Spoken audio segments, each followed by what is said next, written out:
नमस्कार, देव edu YouTube channel पर आपका स्वागत है। हम राजस्थान आर्थिक समीक्षा 2022-23 पढ़ रहे थे। इसमें हमने इसका चैप्टर नंबर पहला और दूसरा पढ़ लिया था। आज हम चैप्टर नंबर 3 शुरू करने जा रहे हैं। इस चैप्टर का नाम होगा राजस्थान में ग्रामीण विकास एवं पंचायती राज। हम इस चैप्टर को हम दो पार्ट में पढ़ेंगे। एक पार्ट में पढ़ेंगे हम राजस्थान में ग्रामीण विकास और दूसरे में पंचायती राज। ठीक है। ग्रामीण विकास, सबसे पहले ग्रामीण विकास होता क्या है। ग्रामीण विकास यानी ग्रामीण क्षेत्रों के लोग हैं ना, ग्रामीण क्षेत्र में रहने वाले लोग, उनकी जीवन की गुणवत्ता में सुधार हो या उनकी आर्थिक स्थिति में सुधार हो, यही ग्रामीण विकास कहलाता है। और इस हेतु जो ग्रामीण विकास है उसके लिए राज्य सरकार ने ये ग्रामीण विकास एवं पंचायती राज विभाग की स्थापना की। और ये स्थापना कब की गई? 1 अप्रैल 1999 में। ये आपको याद होना चाहिए। ठीक है। तो सबसे पहले ग्रामीण विकास के बारे में पढ़ रहे हैं ना। ठीक है। तो ग्रामीण विकास के लिए भारत सरकार और राज्य सरकार दोनों ने मिलकर ही कई कार्यक्रम और योजनाएं संचालित कर रहे हैं, दोनों सरकारें मिलकर। तो हम इसको भारत सरकार की जो प्रायोजित योजनाएं हैं और राज्य सरकार की प्रायोजित योजनाएं, उनको अलग अलग करके पढ़ेंगे। ठीक है। प्रायोजित का मतलब क्या होता है? प्रायोजित का मतलब ये होता है कि इसमें जो फंड है ना, वो तो केंद्र और राज्य सरकार दोनों का होता है। जैसे हम पढ़ते हैं 60-40, 90-10%। तो ऐसे तो इसमें फंड का डिवीजन होता है, लेकिन इसको लागू कौन करता है? इसको लागू राज्य सरकार करती है। यही प्रायोजित का मतलब होता है। तो सबसे पहले हम पढ़ेंगे भारत सरकार की प्रायोजित स्कीम्स। ठीक है। तो इसमें हम पढ़ेंगे आजीविका परियोजनाएं क्या क्या चल रही है ग्रामीण विकास के लिए, और ये नरेगा योजना, तीसरी है प्रधानमंत्री आवास योजना, चौथी है सांसद आदर्श ग्राम योजना, फिर MP लेड यानी कि सांसद स्थानीय क्षेत्र विकास कार्यक्रम, और सीमावर्ती क्षेत्र विकास कार्यक्रम पढ़ेंगे, और फिर लास्ट में पढ़ेंगे इसमें मिशन अमृत सरोवर। ठीक है। इनमें भी जो शुरू वाली 4 योजना है ना, 4 कार्यक्रम है, उनको भारत सरकार का ग्रामीण विकास मंत्रालय प्रायोजित कर रहा है, यानी लागू कर रहा है। और दूसरा है चला रहा है, और मतलब 5वीं योजना है MP लेड यानी कि सांसद लोकल एरिया डेवलपमेंट, इसको चला रहा है मॉस्पी मंत्रालय है भारत का, सांख्यिकी एवं कार्यक्रम क्रियान्वयन मंत्रालय। ठीक है, वो चला उसके द्वारा प्रायोजित है। और 6ठी योजना है सीमावर्ती क्षेत्र विकास कार्यक्रम, यह है योजना गृह मंत्रालय द्वारा प्रायोजित है। और लास्ट में मिशन अमृत सरोवर। ये तो हम भारत सरकार की योजना पढ़ेंगे। अब राज्य सरकार द्वारा कौन कौन सी प्रायोजित स्कीम है? तो राज्य सरकार द्वारा सबसे पहली है विधायक स्थानीय क्षेत्र विकास कार्यक्रम, फिर 3 है मेवात क्षेत्र विकास कार्यक्रम, मद्रास क्षेत्र विकास कार्यक्रम और डांग क्षेत्र विकास कार्यक्रम, और 5, 6, 7, 5वें नंबर पे सब विवेक जिला विकास योजना, 6ठे नंबर पे है मुख्यमंत्री जिला नवाचार निधि योजना, और 7वें पे है मुख्यमंत्री क्षेत्रीय विकास कार्यक्रम योजना। ये इस ग्रामीण विकास में के बारे में पढ़ेंगे, ये योजनाएं पढ़ेंगे। तो सबसे पहले पढ़ते हैं भारत सरकार की प्रायोजित स्कीम्स। तो इसको मैं मिटा देता हूँ। ठीक है। भारत सरकार की प्रायोजित स्कीम पढ़ेंगे। उसमें सबसे पहली योजना आजीविका परियोजनाएं क्या क्या चल रही है।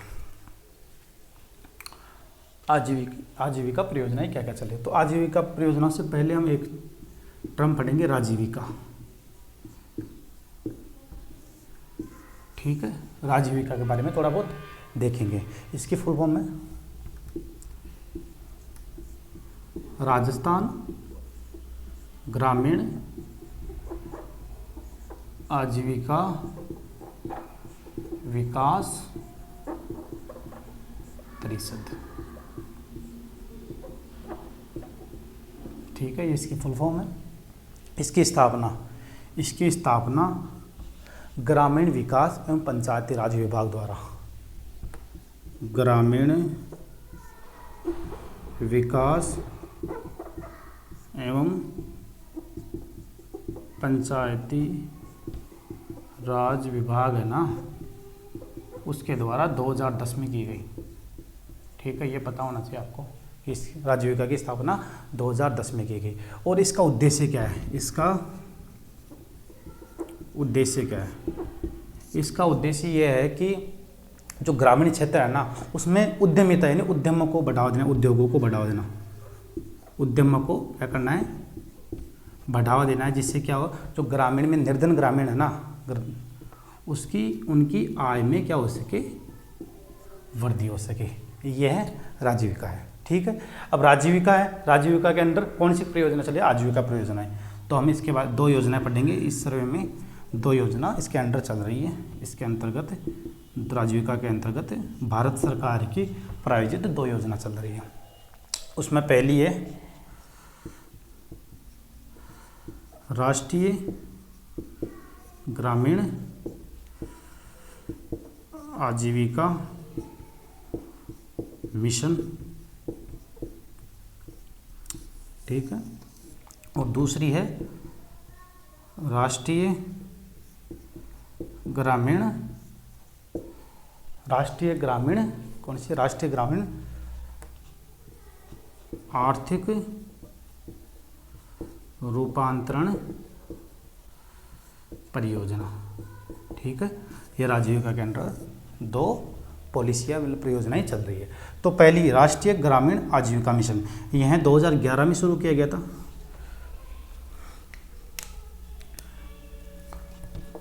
यह 2011 में शुरू की गई थी ये मिशन। और यह राजस्थान, यह संपूर्ण राजस्थान में लागू है, अभी संपूर्ण राजस्थान में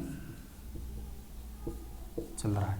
और इसका उद्देश्य क्या है कि राजस्थान के जो ग्रामीण परिवार है ना 10 से 12 करोड़, राजस्थान के 10 से 12 करोड़ ग्रामीण परिवार है ना, उनको क्या करना है? सेल्फ हेल्प ग्रुप, स्वयं सहायता समूह से जोड़ना है, ठीक है। मतलब कि इसमें यह है कि जो ये राजीविका है ना, जो सेल्फ हेल्प ग्रुप को क्या करेगी? वित्तीय सहायता प्रदान करेगी रिवॉल्विंग फंड के द्वारा, ठीक है। ये तो है राष्ट्रीय ग्रामीण आजीविका मिशन। दूसरा है राष्ट्रीय ग्रामीण आर्थिक रूपांतरण परियोजना। यह परियोजना 2019 में शुरू की गई थी और इसमें ये लास्ट वाला 9 है, तो इसमें ये 9 जिलों में चल रही है राजस्थान के, तो ये थोड़ा बहुत पता होना चाहिए। और इसमें वित्तीय सहायता कौन करा रहा है उपलब्ध? वर्ल्ड बैंक, विश्व बैंक, ठीक है। ये इम्पोर्टेंट है, ये पूछ सकते हैं, ठीक है, कि राष्ट्रीय ग्रामीण आर्थिक रूपांतरण परियोजनाओं को वित्तीय सहायता उपलब्ध कौन करवा रहा है? वर्ल्ड बैंक, ठीक है। आगे चले तो आजीविका परियोजनाएं अपनी यहाँ पे पूरी हुई, ठीक है।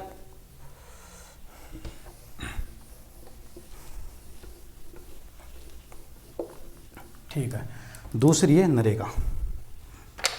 दूसरी योजना है नरेगा।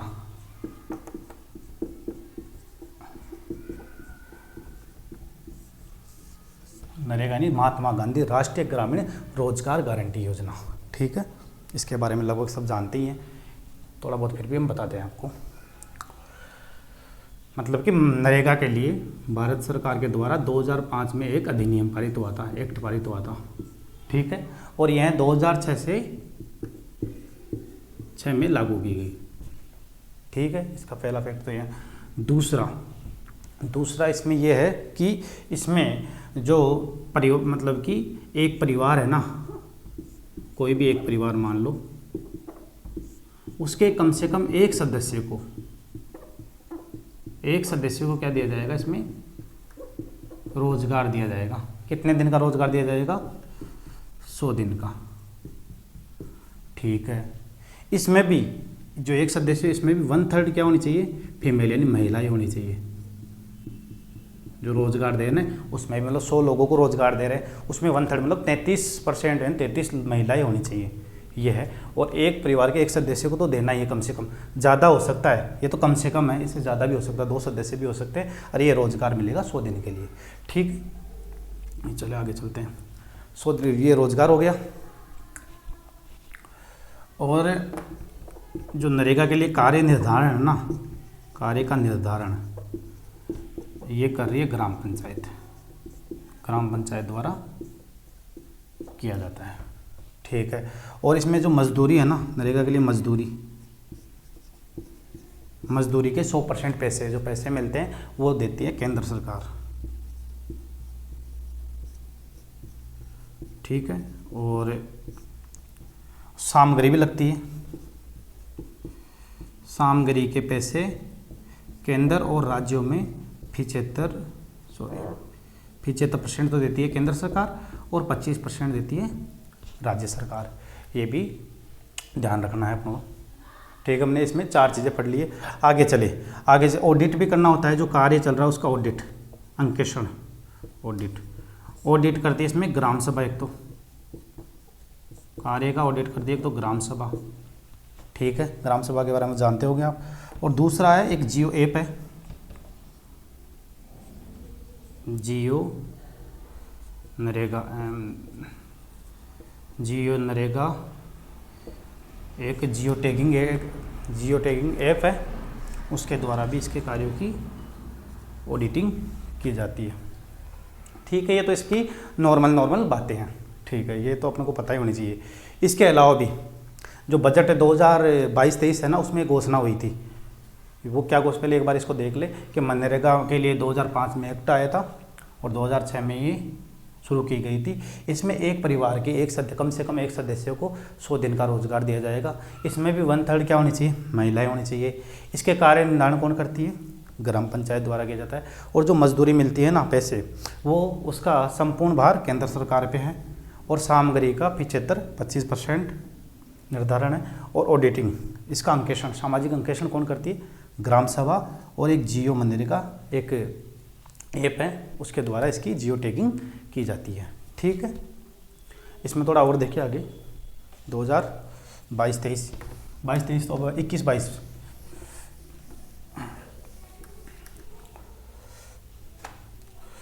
नरेगा में बजट,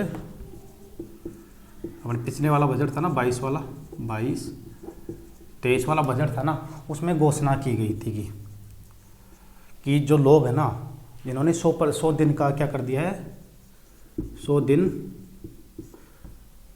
पूरे कर दिए, मतलब 100 दिन का जो अपने को रोजगार मिल रहा है तो 100 दिन पूरे कर दिए, उनको 25 दिन एक्स्ट्रा अतिरिक्त रोजगार प्रदान किया जाएगा। एक तो ये घोषणा हुई। और दूसरी घोषणा हुई 12 में सहरिया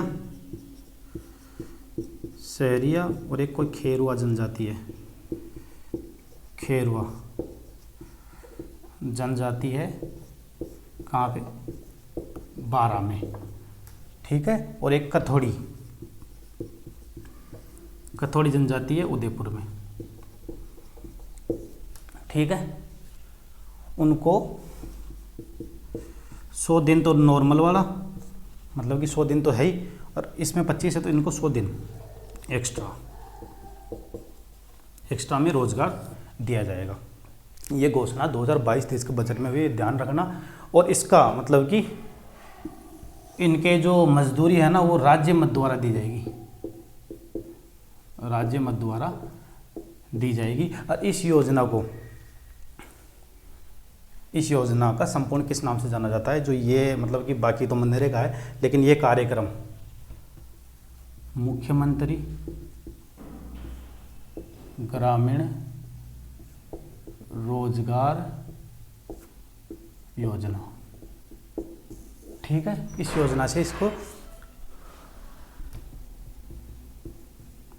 ये मतलब ये योजना ये कहलाएगी, ठीक है। इसका नाम ये होगा मुख्यमंत्री ग्रामीण रोजगार गारंटी योजना। और इसमें पैसे राज्य मद द्वारा दिए जाएंगे, राज्य सरकार द्वारा दिए जाएंगे। और इसमें 100 दिन तो मतलब कि जो पूरे कर दे उनको 25 दिन का एक्स्ट्रा रोजगार दिया जाएगा। और सहरिया, खेरवा और कथोड़ी तीन जनजाति है, उनको 100 दिन एक्स्ट्रा रोजगार दिया जाएगा, ठीक है। ये देखो, और जो अपन ने पढ़ा था पहले इसमें नरेगा में कि 100 दिन का रोजगार दिया जाएगा।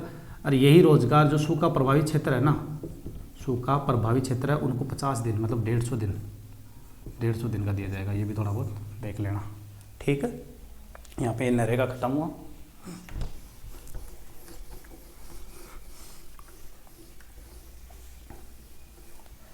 तो आगे बढ़े, तीसरी योजना है,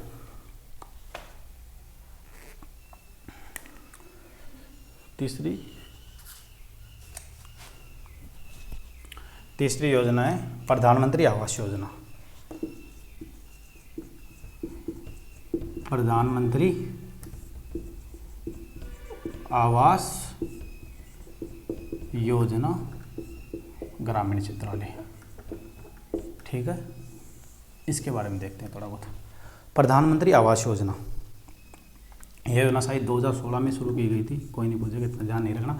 और ये योजना किसके द्वारा, ये सारी योजना ग्रामीण विकास मंत्रालय द्वारा प्रायोजित है। दूसरा पॉइंट ये हो गया इसका। इसमें क्या किया जाएगा, इसके जो लाभार्थी कौन है, इसके लाभार्थी कौन होगा, लाभार्थियों का चयन। लाभार्थियों का चयन कैसे किया जाएगा इसमें जो 2011-12 वाली जनगणना है ना, उसमें सेक के जो लाभार्थी है, सेक मतलब कि सामाजिक आर्थिक एवं जाति जनगणना हुई थी 2011 में। उसमें जो आते हैं ना परिवार या सदस्य, वो इसके लाभार्थी होंगे, ठीक है। और इसमें सरकार और केंद्र सरकार और राज्य सरकार की भागीदारी होगी 60-40 की, ठीक है, ये भी पता होना चाहिए 60-40 की होगी। और इसमें 1,20,000 रुपये मतलब मकान बनाने, आवास बनाने के लिए प्रोवाइड करवाए जाएंगे। साथ ही 1,20,000 तो ये 12,000 स्वच्छ भारत मिशन है ना ग्रामीण वाला, उसके लिए शौचालयों के लिए, ये तो आवास के लिए। और आवास में क्या होना चाहिए, शौचालय होना चाहिए, तो शौचालय के लिए 12,000 रुपये। और नरेगा हमने पढ़ लिया, नरेगा के थ्रू मतलब कि जो ये मतलब सदस्य है ना, जो इसके लाभार्थी है, वो अपने घर में मकान बनाने में मतलब कि कार्य कर सकते हैं। उसके लिए उनको 90 दिन नरेगा के हिसाब से जो मजदूरी मिलती है उसके हिसाब से क्या मिलेगी, 90 दिन की मजदूरी भी मिलेगी। ये इसमें 3, ये भी ध्यान रखना आपको, ठीक है। प्रधानमंत्री आवास योजना, लाभार्थियों का चयन से एक जनगणना 2011 के हिसाब से, और केंद्र राज्य का 60-40, और 1,20,000 तो आवास के लिए, 12,000 शौचालय के लिए, और 90 दिन की मजदूरी भी मिलेगी, ठीक है। आगे चलते हैं।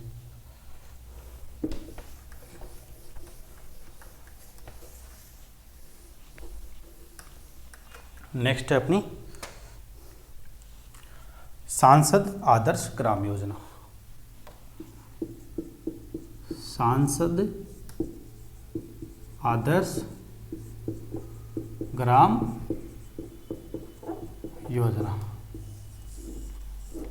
इस योजना में ऐसा कुछ नहीं है, वैसे इसमें थोड़ा बहुत देगा। सांसद आदर्श ग्राम यानी ग्राम को आदर्श बनाना है। इसके लिए जो MP है ना सांसद, वो क्या करेंगे कि अपने क्षेत्र है उसका क्या करेंगे, एक गांव गोद में लेंगे, मतलब कि एक गांव गोद में लेंगे, एक गांव गोद में लेंगे। अब कैसे लेंगे वो बताता हूँ मैं आपको। जो सांसद है ना, जो लोकसभा का सांसद है, लोकसभा का सांसद तो अपने क्षेत्र में, ठीक है, मतलब मान लो सांगानेर का मान लो वही सांसद है, तो वो सांगानेर के क्षेत्र में ही मतलब एक गांव गोद ले सकता है। और राज्यसभा का सांसद है ना, ये तो अपने क्षेत्र में ले सकता है, अपने क्षेत्र में जहाँ से ये चुनाव जीता था। और राज्यसभा का सांसद है ना, वो राज्य के कोई भी मतलब कि कोई भी क्षेत्र ले सकता है, ठीक है। और जो मनोनीत सदस्य है ना, राज्यसभा में जो मनोनीत सदस्य हैं, वो देश में कहीं भी ले सकते हैं। तो ये है, इस हिसाब से गांव गोद लेना है और इसका विकास करना है। यही है सांसद आदर्श ग्राम योजना, ठीक है। आगे चले।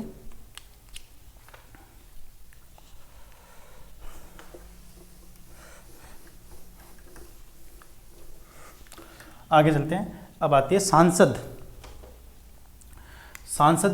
MP लेड योजना है। MP लेड है यानी सांसद लोकल एरिया डेवलपमेंट, इसका पूरा नाम ये लिखा हुआ है यहाँ पे, सांसद स्थानीय क्षेत्र विकास कार्यक्रम। अब ये हमने 4 पढ़ी, ये योजना तो ग्रामीण विकास मंत्रालय द्वारा संचालित है। लेकिन अब नेक्स्ट अपने पढ़ेंगे MP लेड, ये है MOSPI द्वारा संचालित। तो पहला पॉइंट तो इसका ये हो गया, MOSPI द्वारा यानी सांख्यिकी एवं कार्यक्रम क्रियान्वयन मंत्रालय है MOSPI, उसके द्वारा क्रियान्वयन किया जा रहा है, ठीक है। इसमें यही है कि MP है ना, जो अपने स्थानीय क्षेत्र यानी लोकल एरिया का क्या करेगा, डेवलपमेंट करेगा, ठीक है। उसके लिए क्या करेगा, उसके लिए 5 करोड़ यानी पर ईयर, यानी प्रतिवर्ष, लिख दूं मैं आपको, प्रतिवर्ष 5 करोड़ की राशि, 5 करोड़ की राशि अपने लोकल एरिया को डेवलपमेंट के लिए क्या करेगा, विकास के लिए जो जिला कलेक्टर है ना, कलेक्टर के द्वारा अनुशंसा करवाएगा। ठीक है, 5 करोड़ लेगा। अब इसमें भी देखें एमपी वही है, लोकसभा का तो अपने क्षेत्र में, राज्यसभा का एमपी मतलब राज्य के जिले में या खुद के क्षेत्र में या जिले में या राज्य में, और मनोनीत सदस्य, मनोनीत सदस्य देश के कहीं किसी भी क्षेत्र में क्या कर सकता है, जो राशि लेगा उसको खर्च कर सकता है, यानी विकास के लिए। ठीक है, लोकल एरिया डेवलपमेंट के लिए ये खर्च कर ले। और ये जो राशि है ना, ये रुको, ठीक है आगे चले, एमपी लेड, और हाँ इसमें अगर कोई भयंकर प्राकृतिक आपदा आ जाए, जैसे बाढ़ हो आ जाए, भारी आपदा आ जाए, तो 1 करोड़ रुपए तक का मतलब कि खर्चा कर सकता है अपनी तरफ से, जो इसके, ठीक है हाँ ठीक है।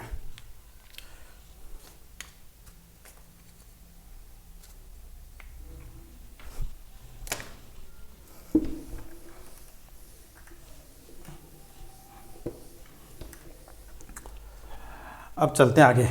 अब है सीमावर्ती क्षेत्र विकास कार्यक्रम। यह गृह मंत्रालय द्वारा प्रायोजित है और इसको हम राज्य के जो कार्यक्रम है ना, मगरा, डांग, मेवा क्षेत्र कार्यक्रम, उसके साथ पढ़ेंगे। ठीक है, नेक्स्ट है मिशन अमृत सरोवर। मिशन अमृत सरोवर, यह 24 अप्रैल 2022 को ये मिशन शुरू किया गया।